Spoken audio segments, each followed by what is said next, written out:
家好，欢迎收看电影娱乐报，我是巧玲。最近的天气是越来越冷，但是电影市场可是越来越暖和喽。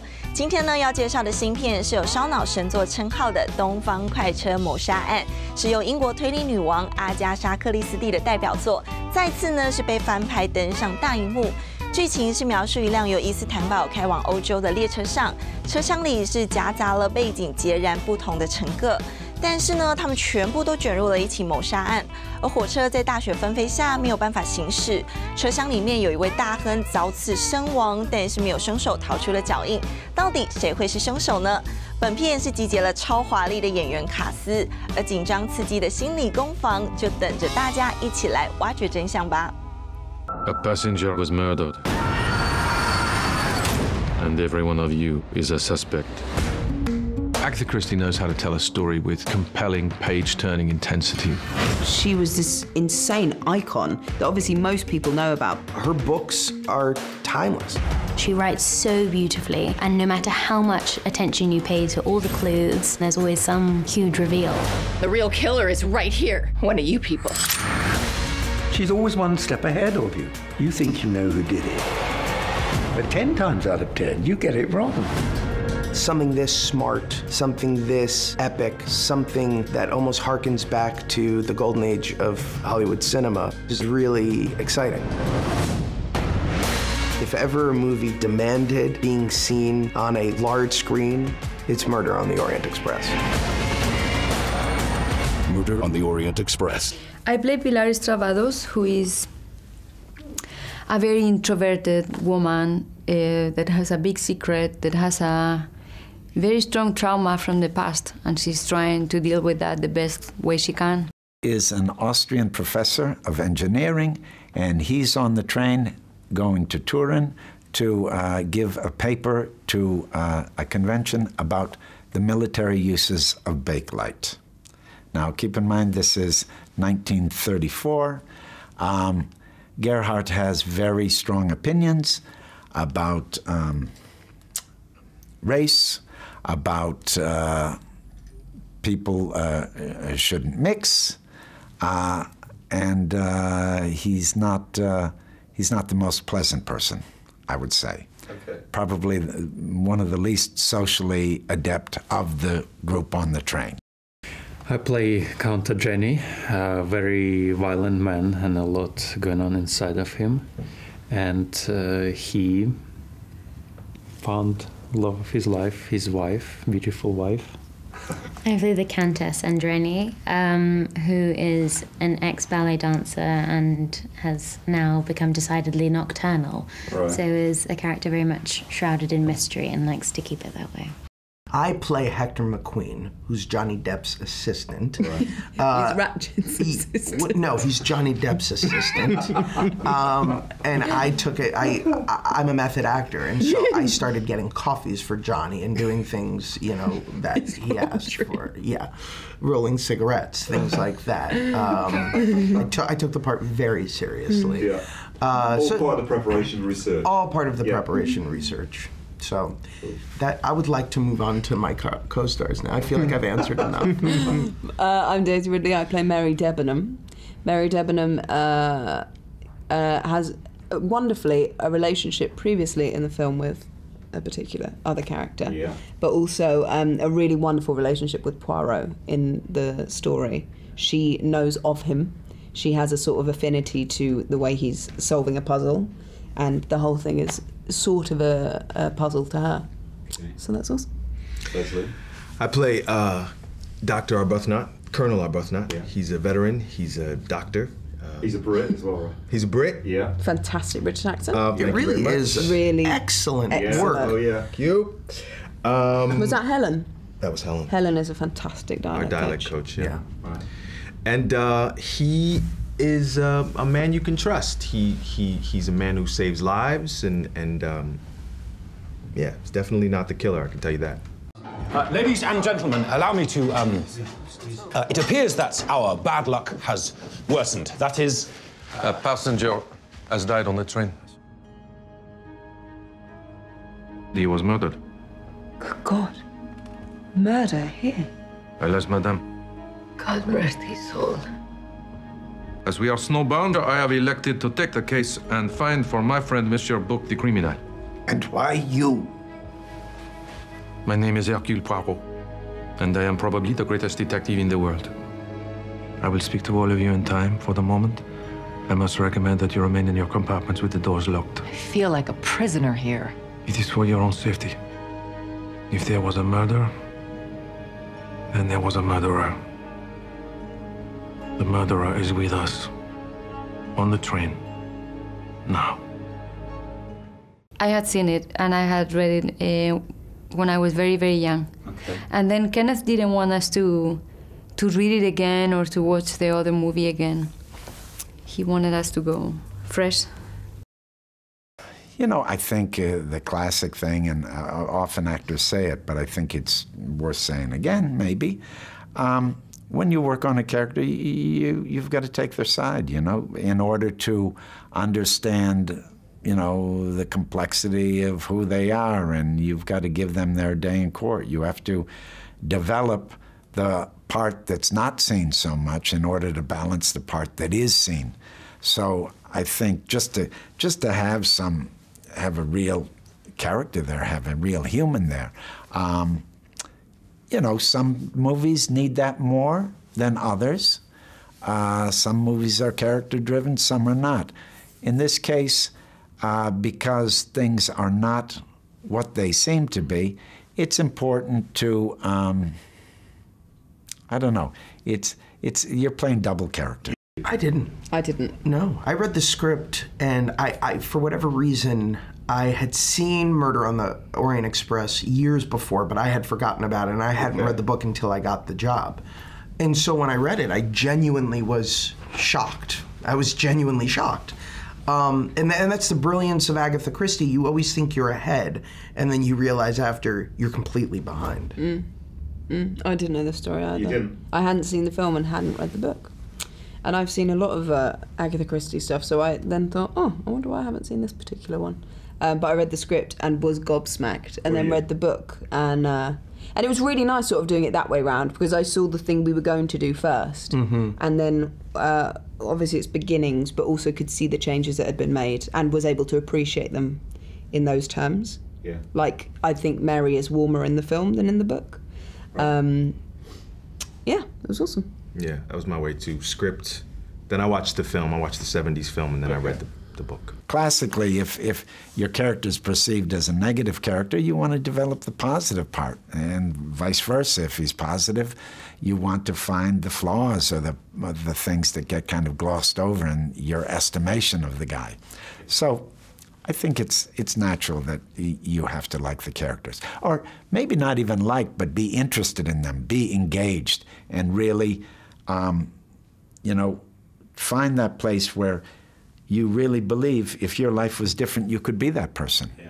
So you can identify, you know. It's always interesting when that person becomes your person. Yeah. You know, when you claim them and you can take them into your experience and they can transform your experience into another way of thinking. That's the beautiful thing about performing. Really intimidated. Yeah, definitely, because the first day of filming is always like the first day of school, where you're just trying to like suss out who's who and like find your feet, and then just look over and see Judi Dench is slightly unnerving. But everyone was so lovely and so welcoming, and it was just a really fun experience. The great Sir Kenneth O'Brien. He is extraordinary. Daisy and I went to go see him in The Entertainer, which was the show that he co-directed, was artistic director of the season at that theater, and was tap dancing like a legend, and finishes at like 11 o'clock at night. And then the next morning, he's doing prep work. He's doing makeup and hair tests. He's doing rehearsals with them. The man literally can do it all. It's kind of extraordinary to watch. And it sort of makes you feel worthless. And also, what does he eat to get himself through the day?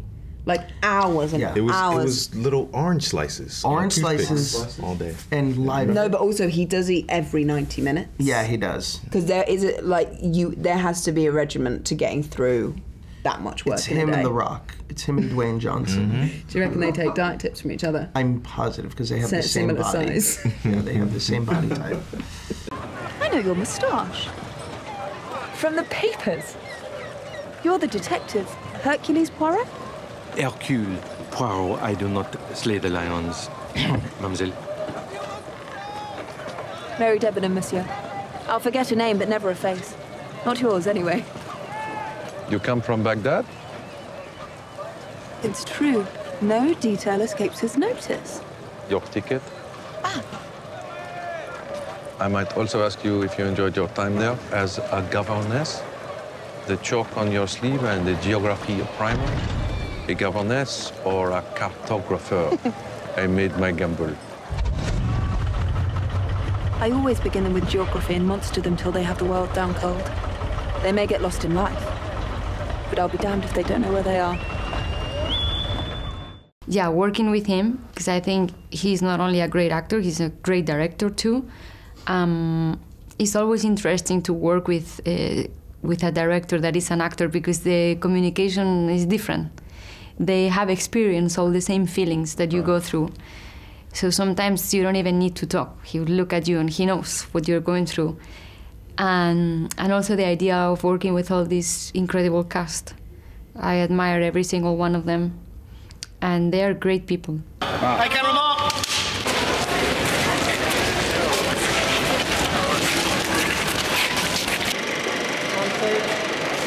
Stay with me.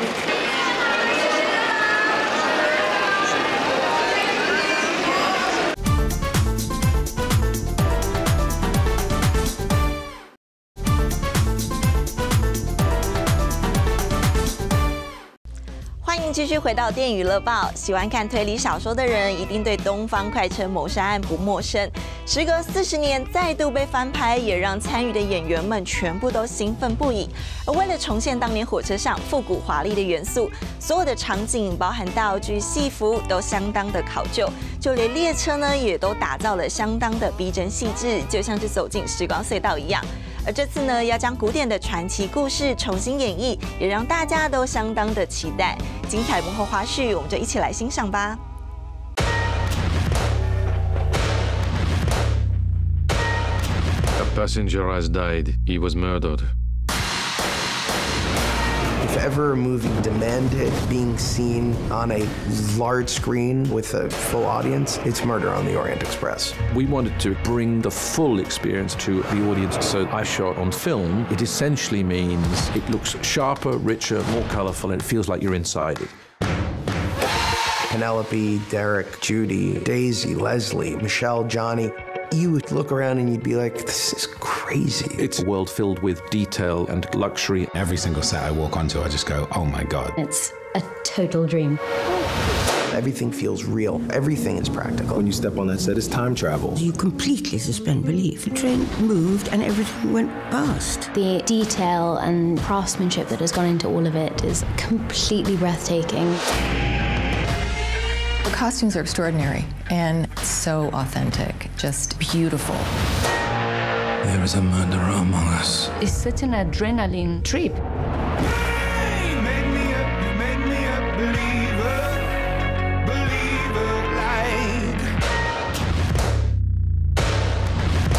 It is time to solve this case. A murder on a train called the Orient Express. There's a group of passengers on this train who all seem to have their own secrets, and an extraordinary, if not the most extraordinary detective around named Hercule Poirot, who happens to be on the train by chance. And it's up to him to investigate and determine who on this train is the murderer. Did the murder. It was amazing because you think like you can't possibly focus on your character, especially as Poirot, someone as intense as that, and then direct these 13 people in front of you. And yet he would do that, he would do the entire scene, and a very intense scene. And then he would break and come along the line and give each of us a very clear and lucid piece of direction. And so you know that he's seeing everything, every moment. Nothing is missed by him. Yeah, it's a special ability. Yeah. To be there and to see everything. Yeah, it was extraordinary to watch. I do. I always travel by train pretty much every day. Yeah. And I love it. I love the kind of space and time that it takes and just being able to be, I guess, and absorb the surroundings rather than the immediacy of other transport, I guess. Yes, and I traveled a lot when I was a kid. I would take a 18-hour train journey, 12 hours journey. And once actually was not the fun story, but carriage was full, and there was everybody in open cabins, and the window, we couldn't shut the window, so I had to sleep in the snow. Snow was pouring, and I had like double coats people were giving me. Yes, and I had covered in snow. When you step on that set, it's time travel. Very, very authentic. And it looks like no expense spared. We wanted to feel that this is a very opulent way to travel and live. The train is so beautiful. The detail and the craftsmanship that has gone into all of it. I've never seen anything like it. Here you have glamour, you have elegance and an age of romance in travel and making them distinct and colourful but believable. It's a great whodunit with beautiful costumes and beautiful hair and makeup and amazing sets. They literally built a train track and are moving a train on it. We wanted to take the audience on that journey, a bit of the thrill. It's unbelievable. Well, there was a lot of attention to detail. You know, everything was like, you almost didn't want to touch anything, not to ruin it. Even all the cakes looked unreal. Everything was perfect, beautiful. But we experienced that part of the movie that is more confined, more small spaces, more almost claustrophobic sometimes because there was so many of us in one room. Then when I saw the trailers, I was like, what movie is that? Because I saw this epic, huge thing, and the way he plays with the contrast of these huge spaces that can also make you feel a different kind of vertigo, going from that to this very small room where, you know, these characters are trapped for reasons that we cannot discuss right now, but this contrast, I think, is very interesting. It's in everybody's imagination, that idea of taking the train, particularly the Orient Express. You have that in your head, even if you haven't experienced it. And now this gives you an opportunity to kind of go deeper into that fantasy. This incredible train, and that's where most of our action took place. And it would be, you'd get dressed in the morning, you'd get in makeup, I had a wig. So that felt period in itself. It was like you were preparing to meet the other members, you know? And then you'd get there, and everybody would greet, and everybody would, you know, warmly greet each other like theatricals do, you know? And then we'd board the train, everybody would find their places, and then we'd have our day. So there was a kind of form that mirrored something of the rituals of taking a train, of everybody having their spot, of some people mixing, some people not mixing. It was like a fantasy come alive. I remember walking on to the set, and the first time I walked on was actually not to film an interior, it was to film an exterior. And it was incredible because they built this cliffside at the back of the studio. And it was remarkable. This train is literally like perilously close to leaning over the edge. You have this snow-covered mountain peaks, and you are up there, and it is all so tangible. It's you literally are looking around, and a lot of times it's all digital. And so the luxury of being up there and having that spatial connection, having that ability to walk onto this train and see the snow and see the caps. It was so cool. It was like being a kid in a candy store. It's just like, it is remarkable. Remarkable. I think inside they made it slightly wider to facilitate a camera crew, but otherwise it was as it totally was back then. And also the luxury. It was insane because it was sort of like a history thing too, of the luxury with which people traveled. It was such an event to get a train. So romantic. So romantic. So romantic and just... Incredible time. It really was. It was just astonishing because you assume so much of it's going to be green screen. You assume you're going to have to work hard to feel present in that period, in that space. But then when you walk on set and this interior of the soundstage looks like that, like the interior of that grand station, and then you get into the carriage and down to the most minute detail, everything is perfect. It's astonishing, and you have to do no work because you are literally transported. It was amazing craftsmanship. Yes, you didn't have to imagine anything. It was everything made real, which I think my wish would be not to go to digital world, but to make everything real, because it's just not the same. If it's real, it's you can always see that on the screen. You can never, when it's digitally recreated, it just loses that magic. And I would love if movies would come back to creating and use imagination to make everything from scratch, and so you could touch it.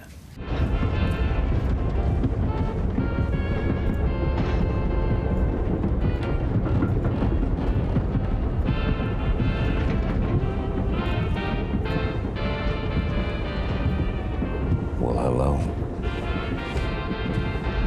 Eyes linger any longer, I'll have to charge rent. I'll pay. Have another drink. Are you insulted? Disappointed. Some men have a good look. All they have to do is keep their mouth shut, and they can take home any prize they want. Still, the mouth opens.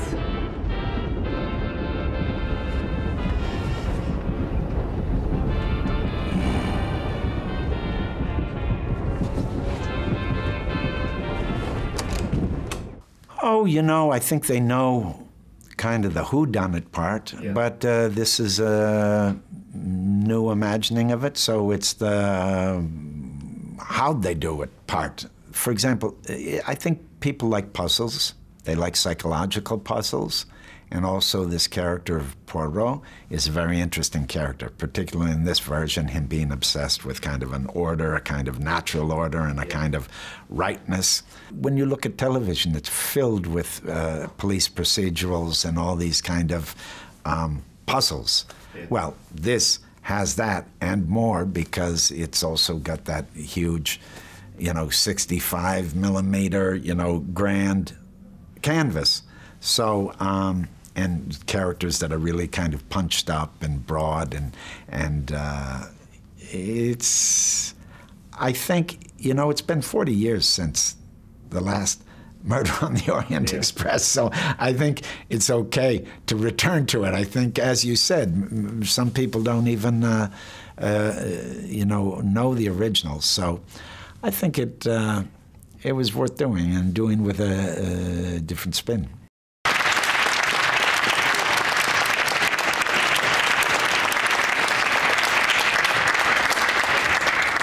以上就是新片《东方快车谋杀案》推荐给大家喽，也希望今天的介绍你们会喜欢。我是巧玲，电影娱乐报，我们下次再见喽，拜拜。